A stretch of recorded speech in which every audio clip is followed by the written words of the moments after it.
गरुड़ पुराण अध्याय 26 मोक्ष कैसे मिलता है, आत्मा को किस स्थिति में मिलती है मुक्ति और वह किसे मिलती है। गरुड़ पुराण के अनुसार मोक्ष का अर्थ है जन्म मरण के चक्र से मुक्ति। ना फिर कोई शरीर, ना सुख दुख की सीमाएं, ना मोह, ना माया, केवल शुद्ध आत्मा की परम सत्ता में लीन अवस्था। यत्र न गच्छति पुनः देहम, वही है मोक्ष, जहां आत्मा कभी वापस लौटती ही नहीं। जब आत्मा मृत्यु के बाद यमलोक से गुजरती है तो उसके समस्त कर्मों का लेखा जोखा चित्रगुप्त द्वारा रखा जाता है।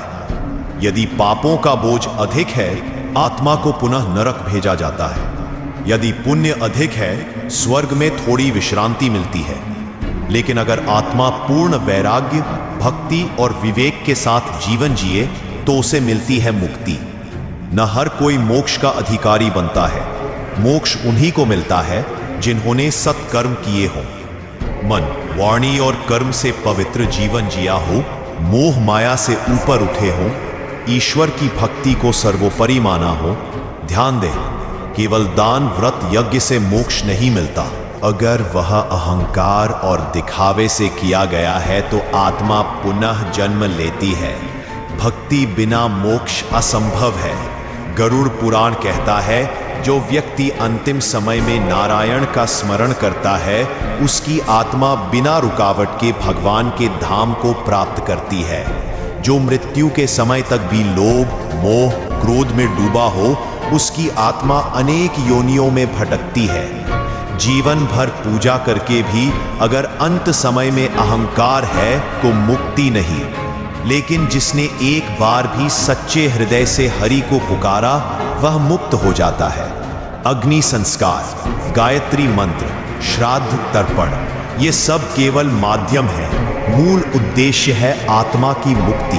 अगर परिजनों ने श्रद्धा से इन कर्मों का पालन किया तो आत्मा को गति मिलती है।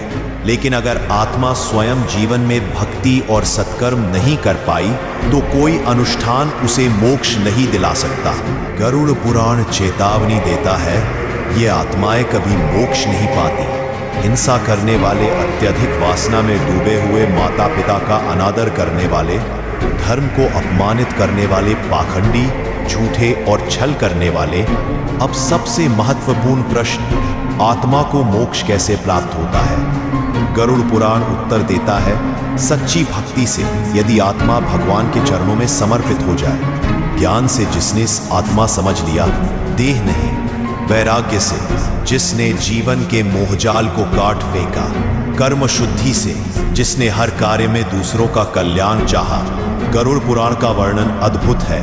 मृत्यु के क्षण में आत्मा के सामने 3 मार्ग खुलते हैं। दक्षिण पथ पापियों के लिए नरक की ओर, उत्तर पथ पुण्य आत्माओं के लिए स्वर्ग की ओर, अर्क पथ मुक्त आत्माओं के लिए ब्रह्मधाम की ओर। केवल तीसरा मार्ग मोक्ष देता है।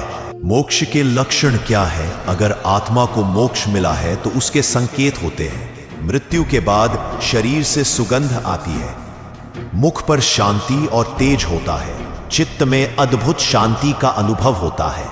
सपने में परिजन उस आत्मा को प्रकाश में जाते हुए देखते हैं।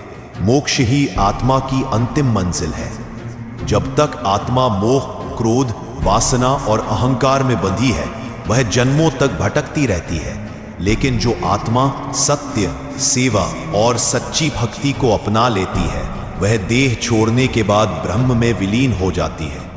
जीवन छोटा है पर आत्मा अमर है, पर हर बार यह जीवन नहीं मिलेगा। इसलिए जब तक हो, ईश्वर को पहचानो, कर्म को सुधारो और मोक्ष के पथ पर चलो। गरुड़ पुराण कहता है, जागो जब चेतने का समय है, क्योंकि मृत्यु के बाद अवसर नहीं, केवल परिणाम होते हैं।